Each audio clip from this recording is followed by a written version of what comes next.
Today's episode of the Fearless People podcast is brought to you by Warner Brothers Discovery in recognition of Trans Awareness Month.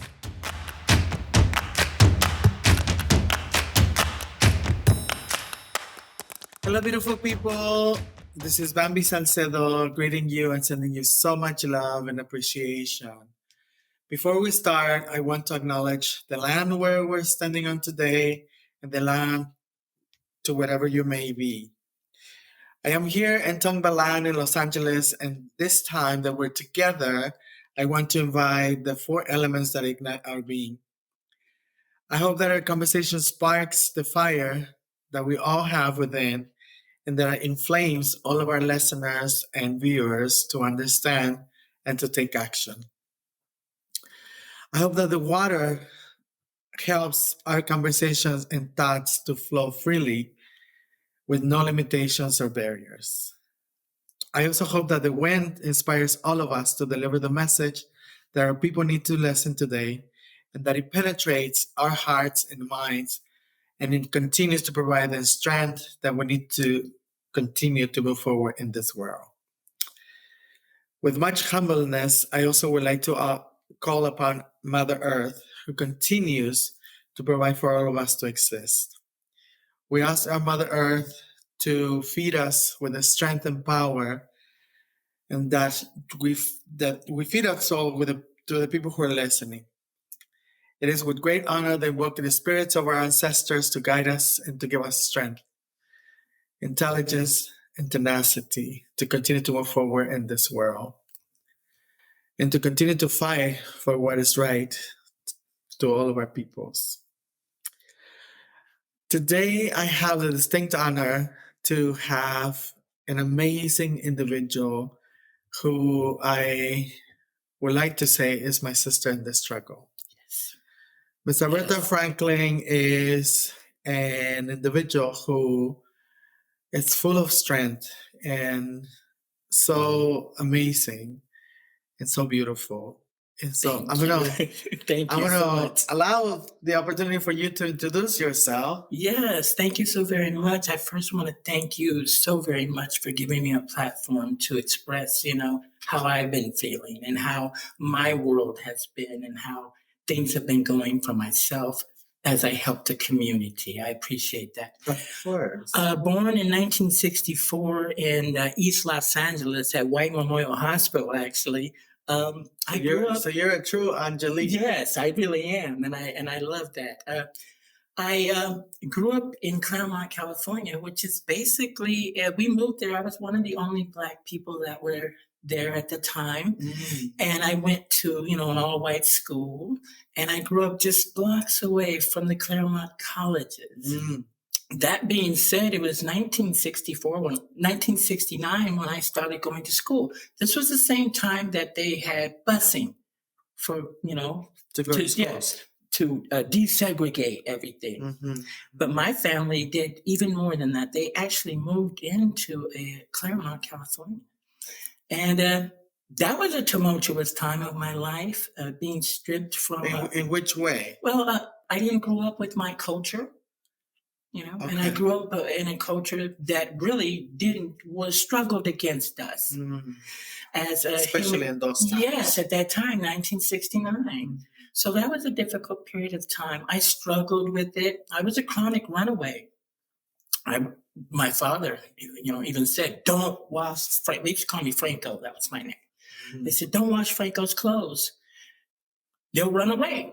Because every time I got my clothes washed, I would leave. I was so disappointed with the situation that I was living in. It caused me a lot of conflict. And as I grew up, I also noticed that I was also different in other ways because, I knew very quickly that I liked guys and that I was gay. And then I didn't realize that I was trans for a little bit longer. There wasn't all this education about whether you're this or that or nothing. And my family, they kind of knew what was going on with me, but they said, just don't drag it to the front door.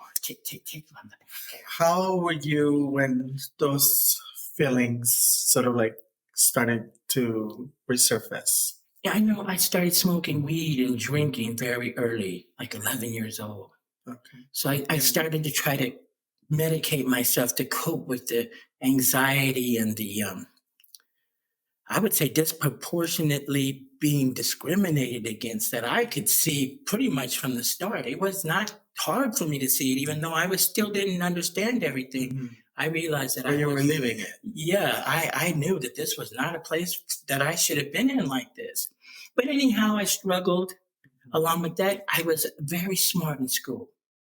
I got very good As grades. you are today. Got very good grades. And it's something that my counterparts at that time, which were mostly Caucasian people, they were surprised by that. I was really outdoing them educational wise, and they couldn't understand it.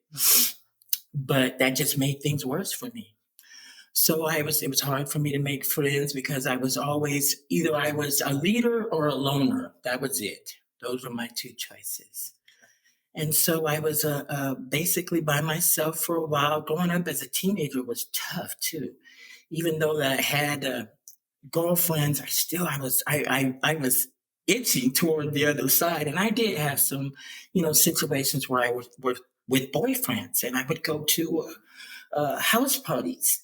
And I would steal my sister's clothing. And to this day, I finally told them the truth. They used to argue with each other. Why are you taking my clothes? Why are you taking? It was me. But it was you. I was taking their clothes and I was going to house parties where I was basically accepted, even though they kind of knew. I never understood that part of the situation that I went through. Anyway, I continued to grow up. I was fortunate enough to get in a program, the surgical technologist, national certification for surgical technologists, which I passed. And I got how old were you then? 26, 27. Okay. Yeah. So between all that time, there was struggles with me actually getting into a lot of trouble, going back and forth to jail, not prison, but just little jail sentences. Like Lely County Jail. Yeah, where you had got caught with some weed on you, and of course back then that wasn't legal, Right? And so you'd have to do. So you're a survivor. Yeah. On the war of drugs. Yes, exactly. Again, exactly. So anyway, I was able to do that, and I got my surgical technologist. I worked at the University of California, Irvine. You did? Yes, I have. Yeah, I did. What did you do? I was a surgical technologist. I would pass the tools to the surgeon. I would set up the surgery before they came in, and I would break down the surgery when they left. It was a fascinating job. Orange County had a bankruptcy. And so people say, well, why did that bother you at the University of California? Well, the thing was that the University of California's medical center used to be the county hospital. And so they kept on a lot of the county workers. And when Orange County went bankrupt, those county workers were let go. I was one of them. At that time, I had all kinds of stuff, cars and everything. I thought I was the one. Were you married at that time? Yes, I was. I had kids, married, and I had a couple of kids. That's true. Okay. I definitely tried to do what my parents wanted me to do. That was another thing. I struggled to be in their eyes as someone that they would accept. And so I did what most male children do. They have children and they try to do the best for the family. But it was a struggle. I was always... How many siblings do you have? How many kids do I have? How many siblings do you have? I have an older brother, I have an older sister, and a younger sister. Okay, so there's all four of you. There's four of us. And how many children do you have? I have 6 kids and 15 grandchildren and 2 great grandkids. Oh, wow. So you have a whole... I do. And do you have those 6 children with the same person? No, 3 different women. Yes. Okay. That's another thing. I struggled with that. I loved them, but not the way... I knew it was a download thing. This is something that you did back then. Of course. Everything was kept on the download. Of course. And so I did that. Well, that still happens today. I would hope not after the way things are now. We would hope not, since we're giving, hopefully people the ability to be themselves. Right. But unfortunately, that continues to happen, particularly in our cultures. Yeah. I recently looked at the situation after getting out of prison after doing 23 years, and I said, wow, they really got it so great. I never had it like this, where the LGBTQIA plus and all that sort of thing. That really wasn't going on, even though it may have been. It was still something that you didn't gravitate toward if you could help it because you knew it would be trouble. You just say something that is very impactful, I think. I don't know if you know this, but I myself have also been part of the carceral system, right? But you said that you were in prison for 23 years. Yes. So can you talk about how was that for you? Yes. Like, I'm not sure. Yeah, that's why when you went in, you were who you were. True. And then I don't know if you started your transition there. I did in prison. Yeah, tell me how was your experience? So when I got the sentence, I was in a cell with my first cellie, and he looked at me and he said, "Okay, you can either be who you are. You have a very lengthy sentence. You can either be who you're going to be, who you are, and live who you are, and take your chances, or you can live as somebody else and still take your chances and die." So my thing was, I probably could have wiggled my way through it, but that's a long time. So what prison did you go to? The first prison I went to was Mule Creek, A-Yard, which is not a bad prison, actually. It's pretty good, but still, any prison's rough. But anyhow, so what I decided from what the person told me was that, yes, I could have maybe tried to play it tough, try to be the bad person or the one that to fit in. To fit in. But it was just too long. I would have to do that too long. I said, I want to be who I am. Okay. And I did that. So I was a gay boy for many years. But I was always a feminine gay boy. And that may be hard to see, but it's not. Not for me. And so there was a time when they came up with the transgender program where if you felt this way in prison, that you could start taking the shots. And so I decided to start taking the shots because I said, that's how I really feel. This is who I really am. And that was like about 11 years into my prison sentence. So now we got about 12 more years. So I went 12 years in the prison system as transgender. That was a very difficult situation. And how? It wasn't accepted. And I won't tell you how. Like with the correctional officers or the CEOs? The whole thing. And also people like other... The whole establishment. We know that, they put us with men, right? Yes. And so I know that in my experience, right? Like I can speak to my experience, I was sexually assaulted, right? I was constantly sexually harassed, and I remember at that time, I used to, have lovers who were CEOs.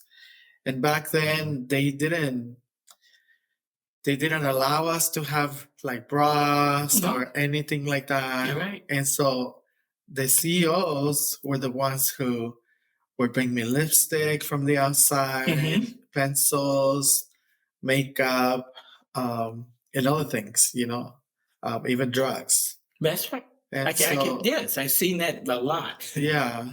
So how was your experience as you went through your transition? Yeah, but so as I was going through my sentence, it came at a real pivotal point. I had just... And was that in Mill Creek? No, now I'm at CMC East. Okay, CMC is... It is. Place, I remember. Kind of. So the story goes like this. So I had been put into the print plant, especially print plant. This is a part of the PIA, Prison Industries Authorities. Yeah, I used to do boxes. Okay. So I was part of the PIA too. Yes. I used to work in the factory, the boxer factory. So I used to sew boxes. Right. Okay. Yeah. So I was put in the specialty print plant. Now, where I was put in the part that the letterpress. This is the part of the print plant that makes the decals for your yearly decal for your car. This is a $2.9 billion business for the state of California. Of course. Now, I started off as a printer, but I advanced to the lead person, which is a very tough thing to do in prison, to become a lead person, because it's a pay number of $1 an hour. Yes. $1 an hour? Yes. $1 an hour. So you were making good money. Yes, that's what I'm talking about. Because I remember I used to make 5 cents an hour. That's what I'm saying. But in this Yeah. PIA position, Yeah. when I became the lead person, it was actually 95 cents an hour. Okay. It's a But dollar. it's a dollar. Yeah. So anyhow, though, I did it as I transitioned. This was the most shockingest thing to my supervisors, who were people that were coming from outside, Of course, to watch over us, and then the people that I worked with. That's where I really picked up on how people saw me and didn't want to see me, or those that were okay with it, and those that were like confused, and others that were like, okay, if this is what you're going to be and you're going to be the best that you can, it's acceptable. To be a lead person at that time, that took a lot, because there's a lot of politics behind that pay number. Of course, yeah. They want the pay number, the other different groups. Yeah. Why do you? But I was smart. You have to be smart to print and make those details. Well, you had an education, so yeah, right. So I got it, and my supervisors, which were free people, they loved me. I was on time. Everything was done right. You could look at the stuff with a microscope, and the seal of California was perfect. And that's important. Of course. But I noticed that the people that I had as inmates who helped me deliver, because I couldn't do it by myself. I was a lead person. I had like 30 people under me. They were kind of, they didn't get it. It was rough. I don't know how I convinced them to follow along with me, and we were able to do our jobs, because I did it for 2 years. And so the first year was a $2.3 billion business. And the next year it was a $2.6 million business for the state of California. So for whatever reason, I must have showed them something. Of course. For them to have followed me. And at that point I said, well, okay, even though I'm like this in a situation that's, like you said, though, CMC is more accepting than a lot of. I remember that. They used to send people to the IR. Yeah, it's if you were different. Right. And so I was able to do it there. I also, years later, I came across college and prison. Okay. And it really affected me a lot, because I was going to go in there and try to debunk the whole college system for prison. Because I felt that, you guys are trying to throw us these little bones, and it's not really much. You're not teaching anything. I thought that to my mind. I was wrong.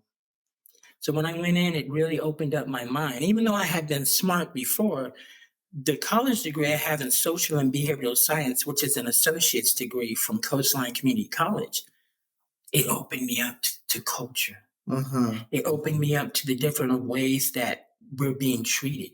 Were teachers coming to teach? Yes. Okay. Yes, they were. Now, the first credits that I was receiving were from Bakersfield Community College, and I started at Avenal. Okay. No. So from CMC, you went to Avenal? I went to 13 different prisons. Okay. But on those 23 years. In the 23 years. Okay. But the places where things that were happening for me that were positive, like I said, were CMC, where I became a lead person in the letterpress department. And then, of course, when I started to go to college, which was like 4 years before I got out. Now, this whole time I'm developing, and I'm still transgender, I'm having a lot of problems with the officers, because... Tell me how. Which problems? One time they had a raid. Well, it's not really a raid. It's called a yearly thing. Lockdown. Yeah, no, this was where they make sure you have 6 by 6, inches of space. Of space. And so they take all of the contraband. Yeah, so they take all of the stuff and they put it in this box that looks like a coffin almost, right? And whatever doesn't fit in that box that you still have, it's got to go. So I put everything in there, but I put my books on top because I was going to college. And so I wanted to be able to have those quickly, just in case this lasted longer, I could go over my notes or something, because there was always tests. And the officers took my books and they took my homework. They threw them in the trash and said, make sure that gets off the yard. And I said, why would you do that? Why would you take something I'm trying to learn and make myself better? I said, see, this is what I'm talking about. You want us to stay here. And the officer turned back and looked at me and said, you got it right.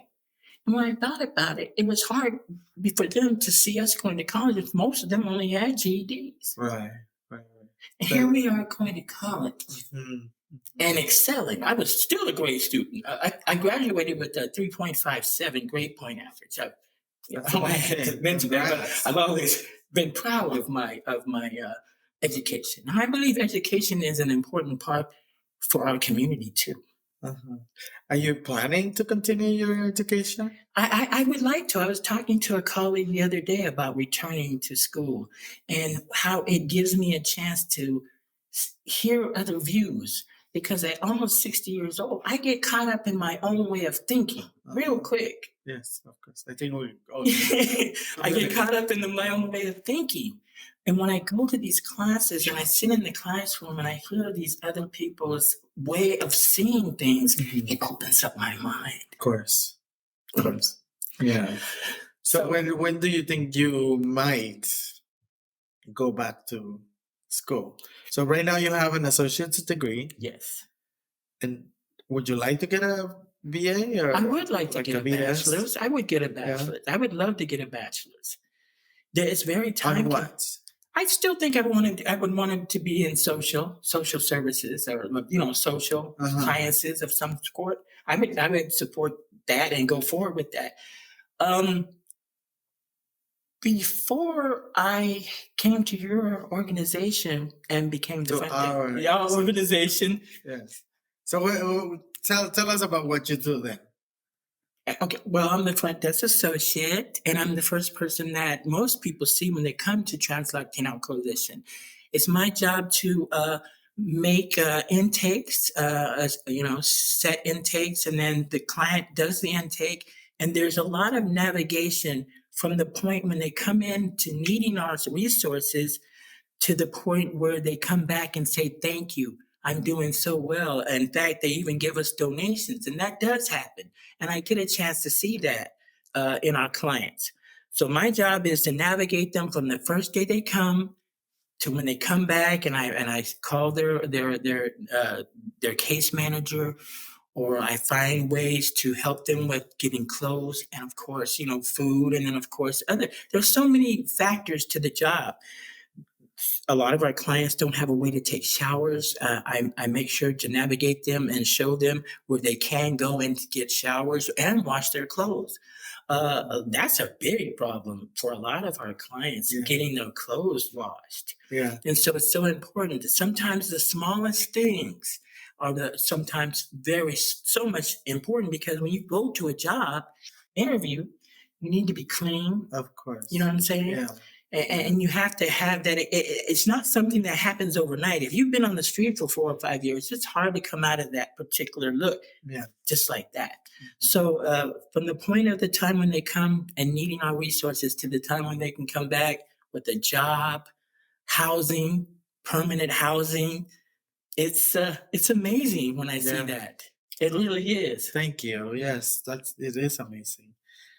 And so, when we're talking about your, like the incident that happened with the CEO. Yes. Were there any other incidents that you saw of how not just CEOs, but perhaps maybe other people who were incarcerated or other men who were incarcerated, also tried to keep us on the margins? Were there other incidents? Well, that was always the case. I remember one time two transgenders were arguing amongst themselves, and of course they had guys that liked them, and so one of the guys said, "Well, that's punk business. Let them handle it." And then the other one was trying to say, "Well, I'm gonna try to help them do this and that." And I looked at the two situations simultaneously, and I realized that we were just there to either please them or be there for them in that way, which is like to who? The guys that we were surrounded by, the inmates. Okay. Yeah, I was with guys while I was incarcerated for so long. I was celled up with guys, and yeah. Did you have a husband? Yes, I did. Yeah, I did. Okay. And so, but it was always they would separate us. Because I would be moved here, they would be moved there. The CEOs would do that when they saw that you were having a good relationship or something like that? To be honest with you, when I went to CMC, if you wanted a cellie that would want to be with you, they would put you in a cellie. And if you started to bicker and fight, they'd break it up, which was the case a lot of times. No one's perfect. Yeah. So, but yeah, I believe that my last few years, I saw more understanding of the incarceration of people that are, transgender, non-conforming, intersex individuals. I saw, at least in the prison I was at. Which one was that? The last one was, what was the last one? I almost forgot. It's SADF A yard.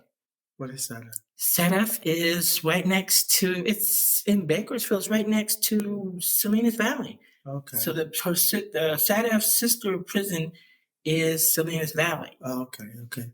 Which is rough. I had to go there for a little while after I acted out too much. Did you get like 115s? Oh, I spent a year in solitary confinement. Yeah. How was that? That was terrible, but that's where I found myself.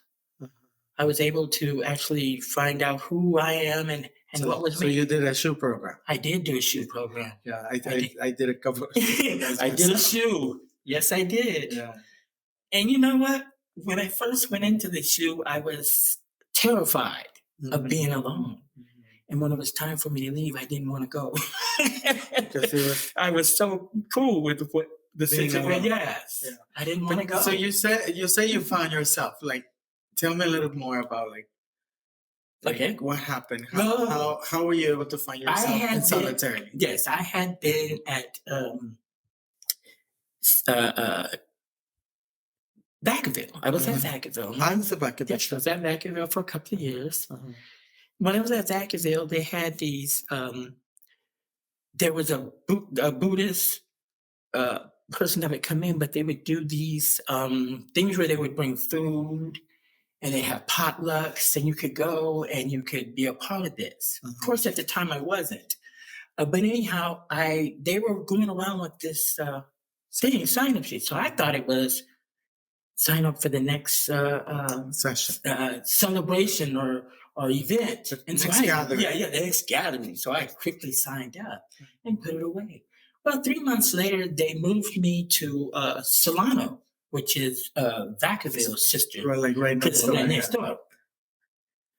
And not 2 weeks after getting there, they gave me an assault on staff. So they said that I assaulted an officer.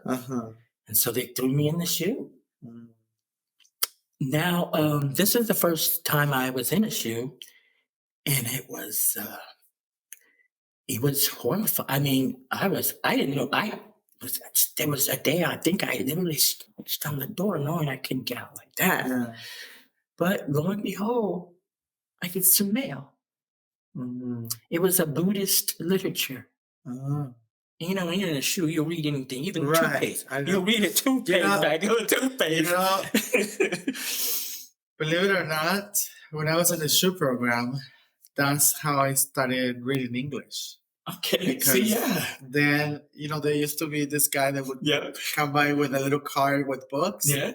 But they didn't have anything in Spanish. Okay. And so that's how I you read anything. Yeah, you'll read anything. Right. You will. And so that's how I picked up my first book. I was like, whatever, I'll give it a try. And I found out that a lot of the words written are similar in Spanish. Okay. So that's how I was able to understand a little better than when someone was speaking to me. Okay. Yeah. So anyways, but go ahead. So the Buddhist literature started coming in. So they took me to court. They they took my picture again. They fingerprinted me again. They rebooked me. Persecute you. They rebooked me.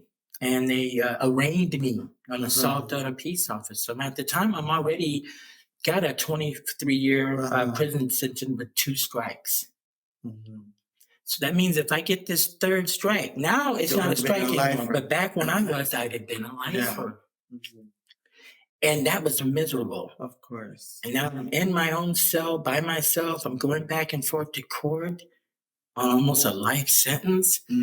But I have the Buddhist literature that I'm starting to literally read. And I'm starting to practice. I'm getting in my little, posture. And I'm doing my meditation. I'm doing all this. And it brought me peace. So Did you ever read a book that said doing time? I did. I did, yeah. You know, that I forgot who wrote it, but I know there was this guy. Mm-hmm. Anyways, Yes, that was one of the books that I also picked up. exactly. So, but anyhow, so we're getting closer to me gonna have to go to trial for the assault on a peace officer, which could get me a life sentence now. Yes. But at the point of the time when they took me again to, go in, we're going to go ahead. Either I take the deal that they're offering me, which they were going to offer me, they would give me bow-legged, give me 10 more years and not a life sentence. And then they said, or you can go to trial. Mm-hmm. I already knew that wasn't going to work. My word against the officer. Come on. And we're in a town of people who are, this is what they do. It's the whole time. It's cop town. It's cop town. Yeah. It's going to be terrible for me. But I continue to follow the Buddhist teachings now. Now I'm really serious. And I remember the Buddha had said something. He says, a person's prayers are so much more sincere when they're going through terrible times than when everything is going perfect for them. Mm-hmm. And so I was really on it. And so they took me to the day we're going to start picking a jury. And my lawyer comes in and says, well, I got good news for you. And I said, well, at this point, I'm cool, though. I'm already accepted it. Yeah, I've accepted everything. I knew that probably I was going to spend the rest of my life in prison, and I accepted it. But I told myself that my mind was going to be calm and I was going to be okay. This is what I had learned. That's beautiful. Yeah. He comes in. He says they had to dismiss the case in the interest of justice. Come to find out, this freak had already had a couple of things where he had fondled or touched a couple of other people, and they had also complained. They threw them in, but this had been going on too much. Right. And so he just made that up. Well, he said no. He reached around me, and I went like this, and I caught him in the chin. This is how it happened. I was coming out of chow, and he's putting people up against the wall. Chow, for those of you who don't know, is when you go eat. So he's coming out of chow, and he's they're searching to see what you're bringing out. Right. And so he sees me. He says, this is the one I'm looking at. Oh my God. I'm the one. I used to hook up with the paisas.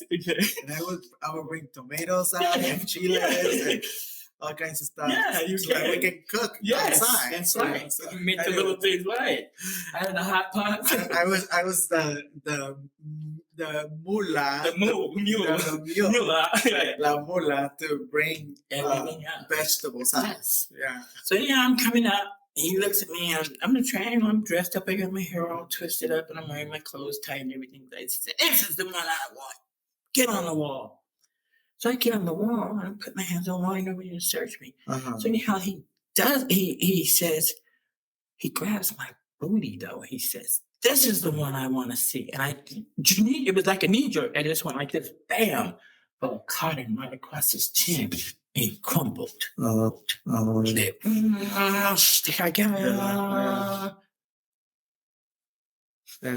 how you got that case. That's how I got that case. But it was dismissed. And I found beautiful. It's beautiful that through your teaching, right? It was dismissed, but I'm sorry that you had to go through that. That was something. I could imagine. But it seems like you also found something else. So you had to go through that. I did. To find that. And I, to be honest with you, I thank that officer every day to this day. Because without that particular, I don't know if I would have found, because my father always told me that Buddhism was devil worship and you had to bow down to it, you never bow down to nothing. And so he said, I don't think I would have ever found it. Not like that. So that officer, whatever he did, he took me to the right place. And I hope everything works out well for him. Then and now, I never found out what happened to the officer. Ms. Arburtha, there's so much that we can talk about. I know. Especially if we want to talk about, prison experiences and all of that. Especially when you've done 23 years. Yes. There's so much to talk about, and I know that you have gone through so much. But I'm so grateful that you're doing really great today. Yes. But I want to ask you, if you were to give a message to your inner child, what would that message be? The message would be to be more hopeful, be more joyful. I had a way of looking at things and letting them consume me, letting the world consume me.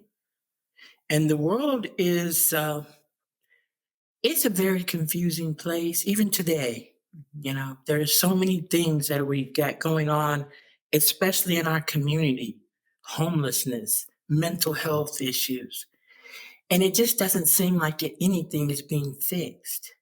But I found out, quite by mistake, that things can be changed with hopeful thoughts, hard work. My thing is, I needed to know early on that things were probably better than I thought they were. I looked at the discrimination. I looked at the color of my skin. I looked at the prejudice that I faced. And I took it on, literally took it on. And that was a mistake. I should have seen the positiveness that I could have brought from any of those situations. But I didn't. Not at that time. Either I didn't know, or I was too rebellious, or I was just angry at the situation. Or all of them. All of that. Yeah. Yeah. But now, I would tell my inner say, hey, you need to be more joyful, you need to be more hopeful, and you need to be more positive. I was a negative individual. I'd bring you negativity so much quicker than I'd bring you something positive. And the way I would even express it, because I was being, if you look at the situation I grew up in, for me to have grown up the way I grew up, do 23 years, and for me to sit here today and tell you that I was one of the lucky ones, that's a statement. Yes. That's amazing. That's amazing. Yes. I'm actually one of the lucky ones. After all that, I'm lucky. Yeah. And what is your hope for the future?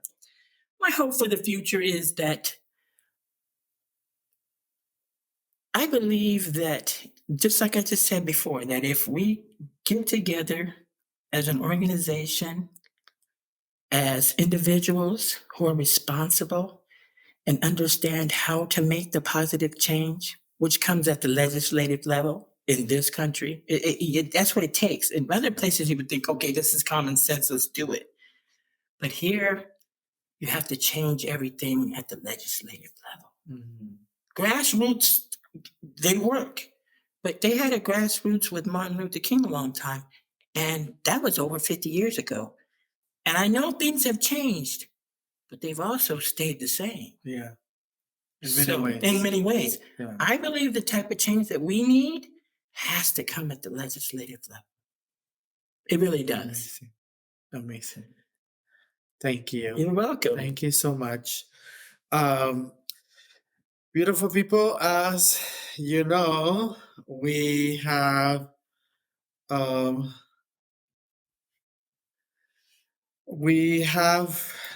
gotten to the last part of our session. Thank you, Ms. Arburtha, for You're welcome. for sharing your time and your experience with us. You want to give one last message to our audience? Yes, I would. When it comes to the community of LGBTQIA plus, non-conforming, intersex individuals, I believe that we should be ambassadors to the world.